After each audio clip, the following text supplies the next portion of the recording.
mama tsy mahita masony ozy izy dada sahirana mefa me lehibe dia zaho ozy izy hiezaka aloha izy izy mba hianatra mbo ialana an'izao fahasahirana an'izao dia lasa ambombony aho izy izy am'izay mbo ampilamina antsika rehefa any ariana any ozy izy. Neninay narary tamin'ny zaraka 12 taona dia narary teo amin'ny bolana izy satria tratran'ny fatigue générale dia tsy afaka niasa intsony dia izany ny asa namelandry zareo dia nijanona tsy nianatra tamin'izaho 6e. Izahay tsy dia tena milalao loatra satria mamanay raha izy irery ny atao an-trano dia tsisy azony atao dia izy nefa tsy afaka miteny mafy miantso anay hoe izao dia mila miaraka aminazy foana izahay atao an-trano. Tamin'ny voalohany zany mbola vitako aloha zany teo an'ny EPP dia no niakatra le zaza zany dia tonga teo amin'ny CG dia teo zany dia efa nanomboka ny sahirana satria le saram-pianarana lafolafo dia ny zaza mbola zaza ndefa mahay mazoto.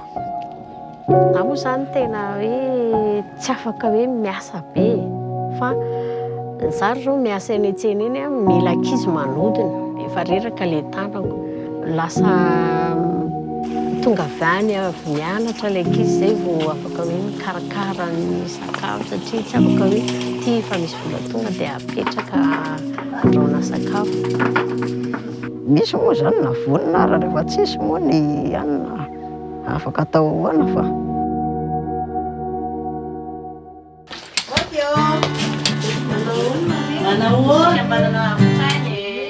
Ny faharesen-dahatra anay zany dia hoe matiantoka ianao eto amin'izao tontolo izao raha miaina ianao nefa ny tenanao ihany ny hitanao fa mila mijery ny hafa. Fanabeazana rehefa omenao ny olona iray dia tena mandrafitra ny maha-olona azy ny avenirany iray manontolo ny tsonjovinao ka izany mahatonga ny fikambanana havitraina hisehatra hanampy ny ankizy indrindraindrindra any amin'ny sehatra ny fanabeazana.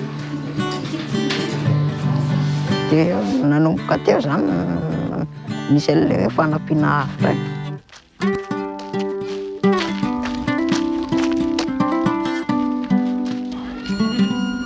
Ny raha nanosika na hianatra dia ho tonga amin'ny tanjona faratapana dia hiala an'izao toerana misy izao zany. Tena itiavako an'ilay mianatra izany satria rehefa mianatra dia lasa mahay dia mivoatra ny saiko. Tena manosika na hianatra tsara dia amin'izay aho mahay dia mba tsy ohatr'izao intsony rehefa lehibe dia mba manampy olona koa. Raha ohatra hoe ny tena reny aloha tena tsy vita resaka fitaovam-pianarana ohatr'izao tena tsy tratrako raha tsy misy olona manampy. Miasa kotsina tena juste indraindray aloha sakafo mila tsy ho azy rehefa le izy koa misy fotoana hoe misy indraindray tsisy. Raha tany am-boalohany ankizy anakiroa dia niakatra 3 dia niakatra tsikelikely tamin'ny herintaona eo amin'ny 20 eo ny ankizy misitraka. Amin'ity taona ity dia misy 30 ny ankizy misitraka.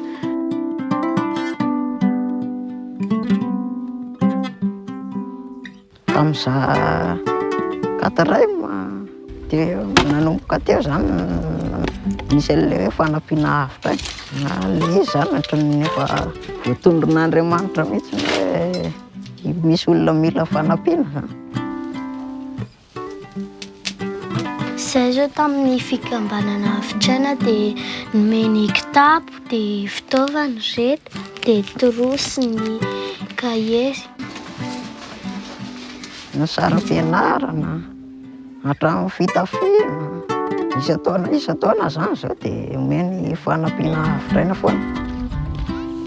Ny vinan'ny fikambanana havitraina zany dia ny mba ahazahoan'ny zaza malagasy sitraka fampianarana azo fahalalana satria tsapanay fa ny raha tiana ny ampandroso ny firenena iray rehefa manana fahalalana ny olona rehetra ao aminy tsy azon'ny olona ambakaina dia izay no oviana. Misaotra an'Andriamanitra lehibe azy efa nisy anazy ny havitra ity hanampy anay. Dia mirary soa zany aloha ny fikambanana havitraina mikarakara ny ankizy kamboty ohatr'izao miainy ankizy satria be dia be zao tsapako amin'le fiainako hoe betsaka ny ray aman-dreny na reny na manantena no sahirana mieritrretray aiza ny fitaovam-pianarana ohatr'izany. Na dia kely sy bitika aza ny asa ataonay eo amin'ny fiarahamonina dia tsapanay ihany fa misy mijery izany. Araka ny tenina ny Soratra Masina hoe tavan-dralahy mandranitra ny tavan-dralahy, za mino fa tena raha misy havitraina be da be maromaro eran'ny faritra eto Madagasikara dia andrositsika malagasy. Isaorana izany amin'ny fikambanana havitraina manohana izao fianarako izao dia mbola maniry aho izany ny tohizan'ny fanampiana hatrany fa za mbola tena vonona mihitsy ny hianatra mba ho reharehan'ny ray aman-dreniko sy ny firenena izany. Tena faly be, tena hitako hoe maivamaivana mihitsy izao mamanay satria efa tsy afaka tsy miantoka fitaovanay izy no misy ity fikambanana ity dia tena faly be mihitsy ny afa misaotra betsaka. Ny aho zany ny tanjoko ny aho fa hitondra ny firenena dia hampandroso anazy.